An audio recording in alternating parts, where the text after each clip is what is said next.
ഇപ്പോൾ അജയ് ചേരുന്നുണ്ട്. അജയ്, മലയോര മേഖലയിൽ ഏത് രീതിയിൽ പുരോഗമിക്കുന്നു വോട്ടെടുപ്പ്? അർജുൻ, തദ്ദേശ തെരഞ്ഞെടുപ്പിന്റെ രണ്ടാം ഘട്ട വോട്ടെടുപ്പ് മലയോര മേഖലയിലും കൃത്യം 7 മണിക്ക് തന്നെ ആരംഭിച്ചിട്ടുണ്ട്. നിലവിൽ ആഗതിയിലാണ് അർജുൻ വോട്ടിംഗ് പുരോഗമിക്കുന്നത്. വൈകിട്ട് 6 മണി വരെയാണ് പോളിംഗ് സമയം. 6 മണി വരെയും ക്യൂവിൽ നിൽക്കുന്നവർക്ക് സംവിധാനങ്ങളും നൽകുന്നുണ്ട്.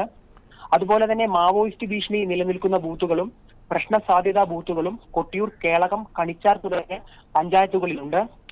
ഇവിടങ്ങളിലെല്ലാം അതീവ സുരക്ഷയിലാണ് പോലീസ് ഒരുക്കിയിട്ടുള്ളത്. വെബ്കാസ്റ്റിംഗ് അടക്കമുള്ള സംവിധാനങ്ങളും ഒരുക്കിയിട്ടുണ്ട്. പരമാവധി ആളുകളെ വോട്ടെടുപ്പ് കേന്ദ്രങ്ങളിലേക്ക് രാവിലെ തന്നെ എത്തിക്കാനുള്ള ശ്രമമാണ് രാഷ്ട്രീയ പാർട്ടികളും അതുപോലെ സ്ഥാനാർത്ഥികളും നടത്തിക്കൊണ്ടിരിക്കുന്നത്.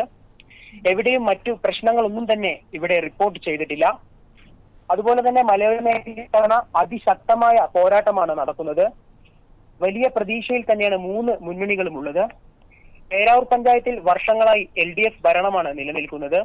കോട്ട നിലനിർത്താനുള്ള പ്രതീക്ഷയിൽ തന്നെയാണ് LDF മുന്നോട്ട് പോകുന്നത്. പഞ്ചായത്ത് പിടിക്കാൻ അതിശക്തമായ പോരാട്ടം UDFും നടത്തുന്നുണ്ട്. കഴിഞ്ഞ തിരഞ്ഞെടുപ്പിൽ പേരാവൂർ പഞ്ചായത്തിൽ ആദ്യമായി BJP അക്കൗണ്ട് തുറന്നിരുന്നു. ഇത്തവണ കൂടുതൽ സീറ്റുകൾ നേടി നിർണായക ശക്തിയാകാനാണ് BJP ശ്രമമിടുന്നത്. കണിച്ചാർ പഞ്ചായത്തിന്റെ കാര്യത്തിലേക്ക് നോക്കിയാൽ എക്കാലവും UDFന് പിന്തുണയുള്ള പഞ്ചായത്തായിരുന്നു കണിച്ചാർ ഗ്രാമപഞ്ചായത്ത്.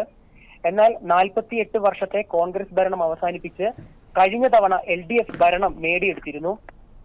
ഭരണം നിലനിർത്താനുള്ള ശ്രമമാണ് കണിച്ചാറിൽ LDF നടത്തുന്നത്. അതുപോലെ തന്നെ നഷ്ടപ്പെട്ട പഞ്ചായത്ത് ഭരണം തിരിച്ചുപിടിക്കാൻ UDFും സുസജ്ജമാണ്. അർജുൻ, കേളകം പഞ്ചായത്തിലും മികച്ച പോരാട്ടമാണ് നടക്കുന്നത്. 10 വർഷമായി അധികാരത്തിലുള്ള LDF വലിയ പ്രതീക്ഷയോടെയാണ് ഇത്തവണയും തിരഞ്ഞെടുപ്പിലേക്ക് എത്തുന്നത്. എന്നാൽ ഇത്തവണ കേളകം പഞ്ചായത്ത് ഭരണം തിരിച്ചു പിടിക്കാനുള്ള ഒരു പ്രതീക്ഷയിൽ UDFും ഉണ്ട്.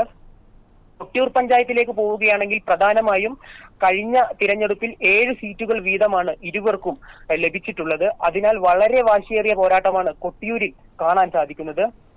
അർജുൻ, പൊതുവെ UDFന് മേൽക്കൈയുള്ള മേഖലകളിൽ കഴിഞ്ഞ തിരഞ്ഞെടുപ്പിൽ LDFന് വലിയ മേൽക്കൈ തന്നെ ലഭിച്ചിരുന്നു.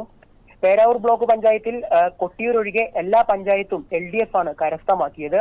ബ്ലോക്ക് പഞ്ചായത്തിലും LDF തന്നെയാണ് ഭരിച്ചത്. ജില്ലാ പഞ്ചായത്തിന്റെ കാര്യം പരിശോധിച്ചാൽ കഴിഞ്ഞ തവണ പേരാവൂർ ജില്ലാ പഞ്ചായത്ത് ഡിവിഷൻ UDFും കോളയാട് ഡിവിഷൻ LDFും നേടുകയായിരുന്നു. ഇത്തവണ കോളയാട്, പേരാവൂർ ഡിവിഷനുകൾ വിഭജിച്ച് കൊട്ടിയൂർ ഡിവിഷൻ രൂപീകരിച്ചിട്ടുണ്ട്. ജില്ലാ പഞ്ചായത്തുകളിലേക്കും വലിയ വാശിയേറിയ പോരാട്ടമാണ് പ്രതീതമാകുന്നത്. അർജുൻ.